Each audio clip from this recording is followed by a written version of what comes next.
Good morning students. हम lesson number 9 प्रकाश से start करने वाले हैं, जिसका अर्थ होता है लाइट्स या प्रकाश। प्रकाश कितने मार्क्स का है? ये 5 नंबर का लेसन है, काफी इंपॉर्टेंट लेसन है। तो चलो स्टार्ट करते हैं। प्रकाश होता क्या है? प्रकाश ऊर्जा का वह रूप है जिससे हम दिखाई देता है या जिससे हमें दिखाई देता है। किसके कारण हमें कोई भी वस्तु दिखाई देती है? किसके कारण दिखाई देती है? प्रकाश। क्या हमें अंधेरे में कोई वस्तु दिखाई देती है? अंधेरे में हमें वैसे ही नहीं दिखाई देता। जब भी कभी लाइट चली जाती है हम क्या बोलते हैं? अंधेरा हो गया, लाइट लेके आओ। लाइट का मतलब क्या है? प्रकाश है। यानी ऐसा माध्यम या ऊर्जा का ऐसा रूप जिससे हम देख सकते हो, क्या कहलाता है? प्रकाश कहलाता है। और पृथ्वी पर प्रकाश का सबसे बड़ा स्रोत क्या है? सूर्य होता है। यानी पृथ्वी पर जो प्रकाश का मुख्य स्रोत होता है वो कौन होता है? सूर्य। यानी सूर्य से ही हम वस्तुओं को देख सकते हैं। यानी पृथ्वी पर प्रकाश का सबसे मुख्य स्रोत क्या होगा? सूर्य ही होगा। चलो ठीक है। अब देखो वस्तुएं, कुछ वस्तुएं हमें रंगीन दिखाई देती हैं, कुछ रंगहीन दिखाई देती है। ऐसा क्यों होता है? जो इसमें है, मैंने ये क्वेश्चन लिखा हुआ है, ये नोट्स आज मैं आपको नोट्स से पढ़ा रही हूँ। तो देखो इसमें पहला क्वेश्चन दिया है मैंने, क्योंकि ऐसे क्वेश्चन आते हैं। वस्तु का रंगीन व रंगहीन दिखाई देने का क्या कारण है? यानी कोई वस्तु रंगीन दिखाई देती है, कोई रंगहीन, यानी बिल्कुल रंग नहीं होता। तो ऐसा क्या कारण है? देखो जब प्रकाश अर्थात जब प्रकाश किसी वस्तु पर गिरता है तो वह वस्तु प्रकाश के कुछ रंगों का अवशोषण व कुछ रंगों को परावर्तित कर देती है। जब ये परावर्तित प्रकाश हमारे नेत्रों पर गिरता है तो उसका प्रतिबिंब रेटिना पर बनता है और रेटिना से संवेदनाएं मस्तिष्क तक पहुंचती है एवं हमें वस्तु का रंग दिखाई देता है। लाइन समझ में नहीं आई होगी, क्या बोल गए क्या नहीं बोला, वस्तुएं रंगीन या रंगहीन कैसे दिखाई देती है, क्या कारण होता है। देखो प्रकाश किसी वस्तु पर गिरता है, मान लो कि ये सन है, ठीक है, ये सन है, ये प्रकाश स्रोत है। इस पे ये वस्तु का प्रकाश, यहाँ पे कोई वस्तु रखी है तो इस वस्तु पे इसने प्रकाश की किरण डाली, यानी टॉर्च ही मान लो, टॉर्च को हमने जलाया, इस पे डाली, तो ये वस्तु क्या करेगी? कुछ रंगों का क्या करेगी? अवशोषण करेगी। आप जानते हो प्रकाश में कितने कलर होते हैं? 7 कलर होते हैं। आप जानते होंगे कि प्रकाश कितने कलर रखता है? 7 कलर। विबग्योर जिसे कहते हैं, विबग्योर सुना होगा इसके नाम पे, स्पेक्ट्रम के आधार पे इसको सुना होगा कि प्रकाश का कैसा रंग? विबग्योर। यानी ये 7 कलर होते हैं प्रकाश में। तो ये प्रकाश में 7 कलर होते हैं। तो जब ये प्रकाश किसी वस्तु पर गिरता है तो ये वस्तु चूज करती है, कुछ कलर्स को तो अपना अवशोषण कर लेती है, यानी अपने अंदर ग्रहण कर लेती है, यानी उनको अपने अंदर समाहित कर लेती है, उसको वापस नहीं जाने देती। और कुछ को क्या कर देती है? भगा देती है, परावर्तित कर देती है। यानी ये हो जाए कि आपके पास चूज करने का मौका हो कि ये अच्छी चीजें, जैसे आप किसी साड़ी की दुकान पे चले गए या फिर किसी वैसे शूज ही खरीदने चले गए, मान लो आप शूज करने चले गए, तो जो शूज आपको अच्छे लगेंगे वो शूज आप ले लोगे, और जो शूज आपको अच्छे नहीं लगेंगे वो शूज आप कह दोगे ये भाई वापस रख, हमें तो ये पसंद आए। उसी तरह ये है कि भाई जब ये प्रकाश यहाँ पे जाता है, इस वस्तु पर गिरता है, तो ये चूज करता है, कुछ को तो अपने अंदर समाहित कर लेता है, उसको तो कहते हैं अवशोषण, यानी कुछ कलर्स को तो अपने अंदर अवशोषित कर लेता है, और कुछ को क्या कर देता है? परावर्तित, यानी वापिस भेज देता है, यानी यहाँ से वापिस भेज देता है। और जब ये परावर्तित प्रकाश जो है हमारी आंखों पर पड़ता है ना, तो हमें वस्तुओं का कलर दिखाई देता है। अवशोषित कर लेता है वो तो नहीं दिखाई देता, और जो हमारी आंखों पे पड़ता है, क्योंकि हमें क्या दिखाई देगा? अब देखो दुकानदार से हमने वो ले लिए, मान लो एक शूज का जोड़ा हमने ले लिया, तो वो शूज दुकानदार के पास थोड़ी ना दिखाई देंगे। कौन से? जो हमने मना कर दी भाई ये शूज आप रख लो, तो अब दुकानदार के पास वो शूज बचेंगे, क्योंकि वो तो हम लेके आ गए। वही बात इसमें है। अब मान लो उसने ये सारे कलर यूज कर लिए, ये सारे कलर उसने रख लिए अपने पास, तो कैसा कलर दिखाई देगा? आर जैसा। आर का मतलब होता है रेड, यानी हमें रेड कलर दिखाई देगा, यानी वो वस्तु कैसी दिखाई देगी? लाल। अगर मान लो वी को कर दिया तो वो वी कलर की, बैंगनी कलर की दिखाई देगी। यानी हर तरह का, वाई को छोड़ दिया यानी वाई को परावर्तित कर दिया तो येलो, पीला मतलब ऑरेंज, संतरी कलर, मतलब हर कलर की दिखाई देगी जो वो परावर्तित करेगा, यानी जिस प्रकाश की किरण को वो परावर्तित करेगा उसी प्रकाश की किरण जैसा रंग दिखेगा।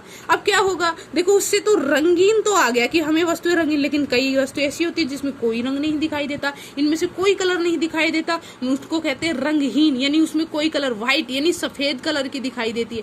तो अब अगर व्हाइट कलर, एक ये समझ लो व्हाइट कलर में कितने कलर होते हैं? 7 कलर होते हैं, यानी 7 कलर होते हैं, 7 रंग रंग होते हैं, यानी प्रकाश में 7 कलर होते हैं। अगर इस वस्तु ने एक भी कलर चूज नहीं किया, यानी एक भी कलर का अवशोषण नहीं किया और सारे कलर को परावर्तित कर दिया, यानी सारे कलर को इसने वापस भेज दिया, तो हमें वस्तुएं सफेद दिखाई देंगी। यानी वस्तु सफेद कब दिखाई देगी? जब ये सारे कलर्स को क्या करे, सारे कलर्स को, यानी सारे कलर को अगर ये ऑब्जर्व कर लेता है, सारे कलर को ये वापस भेज देता है, यानी परावर्तित कर देता है, एक भी कलर को अपने पास नहीं रखता, सारे कलर्स को ये परावर्तित कर देता है, तो हमें वस्तु कैसी दिखाई देगी? व्हाइट। और कभी कभी ऐसी चीज भी हो जाए कि सारे कलर को अपने अंदर रख ले, यानी सारे ही कलर्स का अवशोषण कर ले, तो क्या होगा? हमें वस्तु कैसी दिखाई देगी? काली। तो एक चीज ध्यान रख लेना, अगर मतलब वस्तु कलरफुल कब दिखाई देती है? जब वो उस कलर का क्या कर दे? परावर्तन कर दे। अगर वो लाल कलर का परावर्तन करता है तो हमें वस्तु कैसी दिखाई देगी? लाल कलर की। अगर वो हरे कलर का परावर्तन करता है तो हमें वस्तु कैसी देगी? हरे कलर की। अगर मान लो वो सभी कलर्स को अपने अंदर समाहित कर देता है, मेन चीज है जिसको परावर्तित करेगा, जिसको वापस भेजेगा, उसी कलर की वस्तु दिखाई देगी। अगर सातों कलर को वापस भेज देता है तो हमें कैसी दिखेगी? सफेद कलर की दिखेगी, यानी वस्तु हमें कैसी दिखेगी? सफेद रंग की। अगर सभी कलर्स को अपने अंदर क्या कर लेता है? अगर सारे कलर्स को अपने अंदर रख लेता है, अवशोषित कर लेता है, तो हमें वस्तु कैसी दिखेगी? हमें वस्तु दिखाई देगी काली, यानी सारा कलर उसने अवशोषित कर लिया, ऑब्जर्व कर लिया। ठीक है, आगे होगा समझ में। यानी 3 पॉइंट बनते हैं। जिस कलर को वो परावर्तित करती है, कलर वैसी ही कलर की वस्तुएं दिखाई देती है। जिस कलर का अवशोषण करती है, उस कलर की कोई वस्तु दिखाई नहीं देती। अगर सभी कलर्स का अवशोषण कर लेती है तो वस्तु काली दिखाई देती है, और अगर सभी कलर्स को परावर्तित कर देती है तो हमें वस्तु कैसी दिखाई देती है? सफेद दिखाई देती है। एक बार रीडिंग लगा लो, जब प्रकाश किसी वस्तु पर गिरता है तो वह वस्तु प्रकाश के कुछ रंगों का अवशोषण और कुछ रंगों को क्या कर देती है? परावर्तित। यानी 2 घटनाएं होंगी, एक तो अवशोषण की और एक परावर्तन की घटना होती है। तो जब ये परावर्तित प्रकाश हमारे नेत्रों पर गिरता है तो उसका प्रतिबिंब कहाँ बनता है? रेटिना पर। यानी जो भी हमारे रेटिना पर पड़ता है, यानी नेत्र में जो रेटिना पाया जाता है उस पर हमारा प्रतिबिंब बनता है। रेटिना से संवेदनाएं मस्तिष्क तक पहुंचती है तथा हमें वस्तु का रंग दिखाई देता है। यानी इसी वजह से हमें वस्तु का रंग दिखाई देता है, क्योंकि हमारे नेत्र के अंदर जो रेटिना होता है जिसपे प्रतिबिंब बनता है, और वो क्या करता है? देखो, हमारा कंट्रोलर कौन होता है? मस्तिष्क। तो कुछ सूचनाएं मस्तिष्क तक जाती हैं, सारी सूचनाएं मस्तिष्क पे जाती हैं और मस्तिष्क ही आदेश देता है। हमारा मास्टर होता है मस्तिष्क, वो जो कहता है वही पूरा शरीर करता है। तो इसलिए मस्तिष्क के पास सूचना जाती है जिससे हमें वस्तु का कलर दिखाई देता है। वैसे ये कुछ वो नहीं है, आपको ये ध्यान रखना है कि वस्तुएं रंगीन क्यों दिखाई देती है। तो उसका सिर्फ एक ही कारण है कि वो किरणों को क्या करता है? परावर्तित। और जिन किरणों को या जिन रंगों को वो परावर्तित करता है वैसे ही कलर का हमें रंग दिखता है, यानी वैसा ही वस्तु या उस ही कलर की वस्तु दिखाई देती है जिस कलर को वो परावर्तित करता है। यानी जिस कलर को जो वस्तु परावर्तित करेगी उसी कलर की वो वस्तु दिखाई देगी। मान लो कि हरे रंग को परावर्तित कर रही है तो हमें वो वस्तु हरे रंग की दिखाई देगी। तो इसमें देखो एग्जाम्पल भी, यदि कोई वस्तु लाल रंग की दिखाई देती है तो वह लाल रंग का क्या करेगी? परावर्तन करेगी, यानी जिस कलर का दिखना है उसका परावर्तन करेगी। जब सभी रंगों का अवशोषण कर लेती है तो वह काली दिखाई देती है। मतलब एक का भी परावर्तन ना करे, कोई परावर्तन नहीं हुआ तो सफेद नहीं दिखेगी, काली दिखेगी, ये ध्यान रख लेना। और सभी को परावर्तित कर देती है तो वह कैसी दिखेगी? सफेद। 3 कंडीशंस होती हैं। अगर किसी स्पेशल रंग को भेजे तो उसी रंग को की वस्तुएं दिखाई देगी। अगर इस सभी कलर्स को अवशोषित कर ले तो वो काली दिखाई देगी, और सभी रंगों को परावर्तित कर दे तो सफेद कलर की दिखाई देगी। ये इंपॉर्टेंट क्वेश्चन है, इसीलिए इतना लंबा समझाया आपको।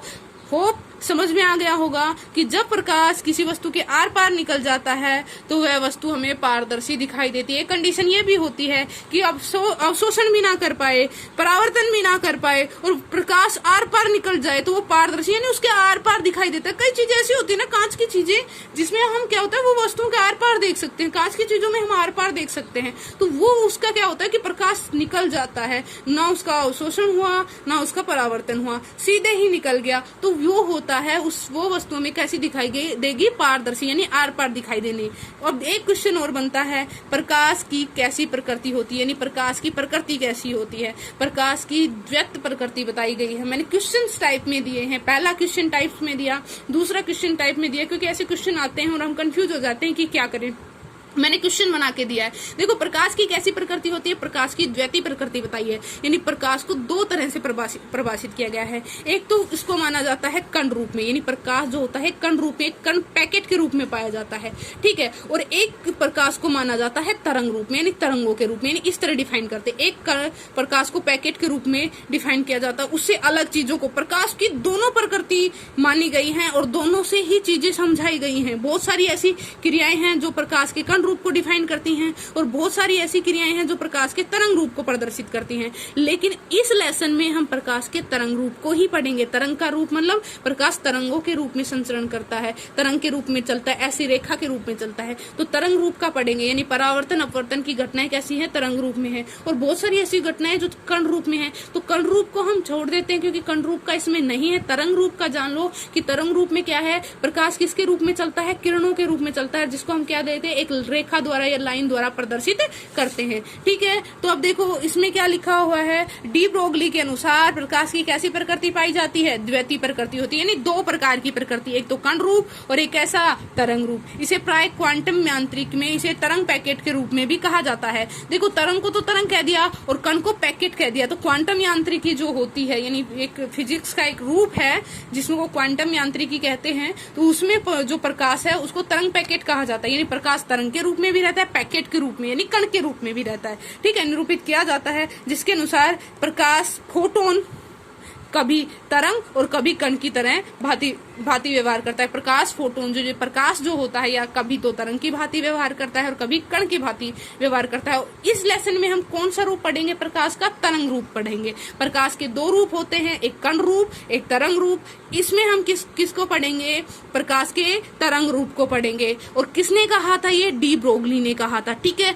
कुछ नहीं आएगा, बस ये बोल देंगे प्रकाश की कैसी प्रकृति होती है, तो आपको सिर्फ इतना बताना है कि प्रकाश की दो प्रकार की प्रकृति होती है, एक तरंग रूप होता है, एक कण रूप होता है। तरंग रूप में क्या पढ़ते हैं, तरंग रूप में तरंगों को पढ़ते हैं, यानी तरंग के रूप में लाइनों के रूप में होता है। और कण रूप में क्या होता है, कण रूप में क्या होता है, कणों के रूप में प्रकाश पाया जाता है। और दोनों ही रूप काफी इंपॉर्टेंट, लेकिन इस लेसन में हम तरंग रूप पढ़ेंगे जो कल से स्टार्ट करेंगे। आज के लिए इतना ही, थैंक यू।